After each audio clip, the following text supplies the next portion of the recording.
நீங்க வந்து மேலூர்ல நின்னீங்க, நாங்க தான் காரணம் அப்படின்னு நிறைய இடத்துல இந்த திமுக வந்து அடிக்கடி சொல்லிக்கிட்டே இருக்கிறாங்க. காங்கிரஸ் ஜெயிச்சதுக்கு நாங்க தான் காரணம், விசிக ஜெயிச்சதுக்கு நாங்க தான் காரணம், ஐஎம்எல் ஜெயிச்சதுக்கு நாங்க தான் காரணம்னு நாங்க பதிவு பண்ணிடுறேன். இல்ல இது ஒரு ஜனநாயக விவாதம், பதிவு பண்ணிடுறேன்.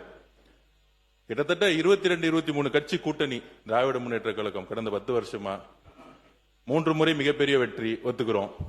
நீங்க தான் ஆளுங்கட்சி ஒத்துக்கிறோம். ஆனால் 2026ல தமிழக வெற்றி கழகம் தனி பெரும் கட்சியாக நில்லுங்க தனி பெரும் கட்சியாக நின்னு 108 தொகுதி வாங்கியிருக்கோம். தனி பெரும் கட்சி, வெறும் இளைஞர்கள் மட்டும். 23 கட்சி கூட்டணி இல்லன்னு நினைச்சுக்கோங்க. திமுக 10 தொகுதி ஜெயிச்சிருக்க மாட்டாங்க. காங்கிரஸ் இல்லன்னா, விசிகே இல்லன்னா, கம்யூனிஸ்ட் இல்லன்னா, ஐஎம்எல் இல்லன்னா, சென்னையிலே இஸ்லாமியர்கள் ஏன் ஓட்டு போட்டாங்க தெரியுமா? விசிகேவும் காங்கிரசும் ஐஎம்எல் இருந்தாலும் இஸ்லாமியர்கள் ஓட்டு போட்டாங்க சென்னையில. இதுவரைக்கும் திமுக 62ல இருந்து நானும் பார்த்துட்டு இருக்கேன். பெரிய தோல்விகள் சென்னையில இருந்ததே கிடையாது. ஆனால் தமிழக வெற்றி கழகத்துல 16ல 14 தொகுதி தோத்துருக்காங்க. 14 தொகுதி.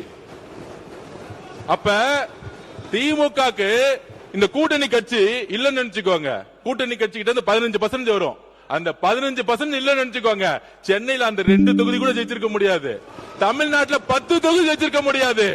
நீங்க இன்னைக்கு எதிர்கட்சியா உட்கார்ந்தது காரணம் காங்கிரஸ், நீங்க எதிர்கட்சியா உட்கார்ந்தது காரணம் கம்யூனிஸ்ட், நீங்க எதிர்கட்சியா உட்கார்ந்தது காரணம் ஐஎம்எல், நீங்க எதிர்கட்சியா உட்கார்ந்தது காரணம் விசிகே, நீங்க எதிர்கட்சியா உட்கார்ந்தது காரணம் கூட்டணி. இதான் ஞாபகம் வச்சுக்கோங்க.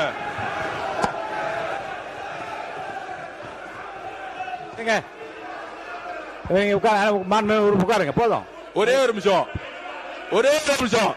எங்களை மாதிரி திமுக தனியா நின்று ஒரு தேர்தல் 50 சொல்லுங்க பாப்போம். 50 சொல்லுங்க பாப்போம். ஒரே ஒரு தேர்தல் திமுக தனியா நின்று 50 சொல்லுங்க. அப்பதான் இந்த கூட்டணி கட்சியோடைய அருமை திமுக தெரியும். உட்காருங்க.